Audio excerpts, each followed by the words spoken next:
So this is a little discussion about research and the relation between alpha or among alpha, the null hypothesis, and p-value, because it can be really confusing at time for researchers, students, anybody. So let's start with some definitions. We have the null population. This is the population defined by the null hypothesis. So every time you state a null hypothesis, you're actually defining a population. So we assume all samples collected belong to this null population. So let's look at an example here comparing a sample of freshman college students to the population of freshman college students nationwide on happiness. So our hypotheses are, and here's our null, we use this sub-zero for null and either one or sub-A for the alternative. So our null hypothesis is that the mean, and notice that we have Greek letters here, that means the population mean happiness in the sample. And even though I'm talking about a sample here, we're trying to see if it represents a different population.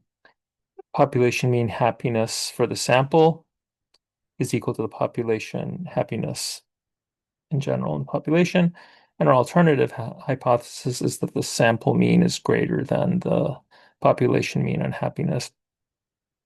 So our null hypothesis is the nationwide population with the nationwide population mean. So that's what we're looking at here. Again, we're looking at our sample versus the population, the nationwide population.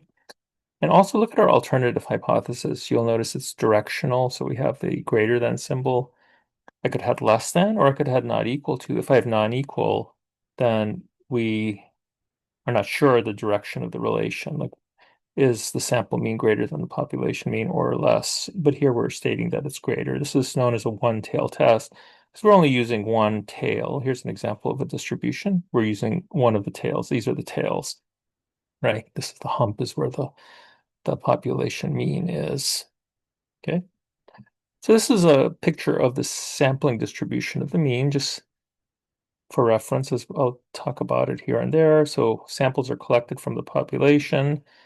Samples can be anywhere along this x-axis here. And this is a standard normal distribution. You have a mean of 0, and these values represent distance from the mean in standard deviation units, right? Like sample 4 is around 3 standard deviations above the mean.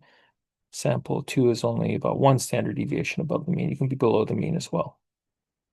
The p-value is the probability of the standardized difference, one of these mean differences between, say, the population mean and this mean. Standardized difference, right?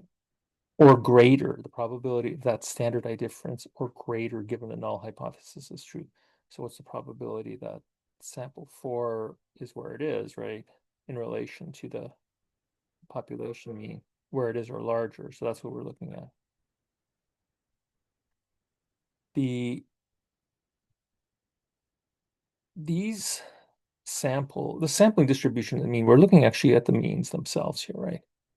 So we're saying where the means are in relation to the population.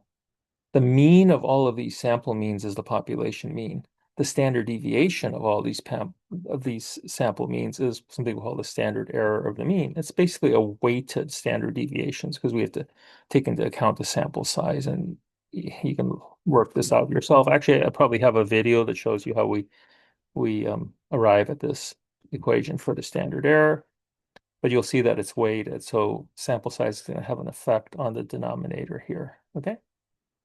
And this, for instance, is an example of how of what we call a z-test statistic. So we were able to see whether we can actually calculate the probability of a value based on this z-value. So what we're doing is we're standardizing these values, and that allows us to understand the percentiles related to any z-score. Excuse me. So let's look at alpha and p-value. Okay, so here's a nice, excuse me, a nice graphic, and I'll cover everything here. You can see some values here. These white areas are beyond our whatever we consider our critical value. It's going to depend on our alpha. So alpha defines the cutoff point, what we call a critical value for judging statistical significance. Often people get confused between the probability and the critical value itself. That's just something that happens when you're in statistics, because they're when we judge statistical significance, they seem to contradict one another, but they don't. Okay. Assuming a standard normal distribution. So this is a normal distribution, excuse me, a bell curve. Standard normal distribution means this is the way we symbolize a normal distribution. It's n for normal, and we have two parameters here, natural parameters. There's the mean and the standard deviation, or the variance, mean and the variance. Um, and we're assuming that our alpha is 0.05. That's a 5% probability of a false positive result. All z values greater than or equal to 1.645 would result in rejecting the null hypothesis, assuming also a one-tailed test, one directional alternative hypothesis. So let's say in our hypothesis, we said our sample mean is greater than the population mean. Our value of 1.645, this is 1.645 standard deviations away from the mean, right, in this population. So any value above here would reject the null hypothesis. And by the way, in this one tail scenario, right, that alpha of 0.5% is the upper 5% of this distribution, and that's represented by this white area here. Below it, all the way to negative infinity, is 95% of the distribution. Okay, so we're looking at this upper 5% of the distribution there. Yeah, so that's basically what I say. All z values greater than or equal to 1.645. If I was doing a statistical test, right, I calculate the mean difference as I showed you here, calculate the mean. Here's my sample mean, here's my population mean. I calculate the mean difference, and I get a z value that's greater than 1.645. So any value that's greater than 1.645 has less than or equal to a 5% chance of occurring if the null hypothesis is true, because any value greater than 1.645 would occur in this white area here, and this area here has less than is 5%, right? So anything that's further than this cutoff is going to have less than a 5% chance of occurring, again, if the null hypothesis is true.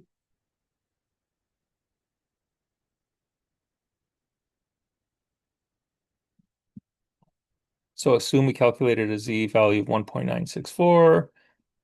That's a standardized difference between the sample and the population means 1.964. We conclude our sample has greater happiness than the population, so we reject the null hypothesis. We conclude that our sample comes from a population of happier people than the null population. There you go, because again, here's our value of 1.964. It falls squarely within this white area here, so it has less than a 5% chance of occurring if the null hypothesis is true. So it's rare and, great. Now we could be wrong though in our conclusion, because if you looked at this sampling distribution and mean, you get a lot of different samples here.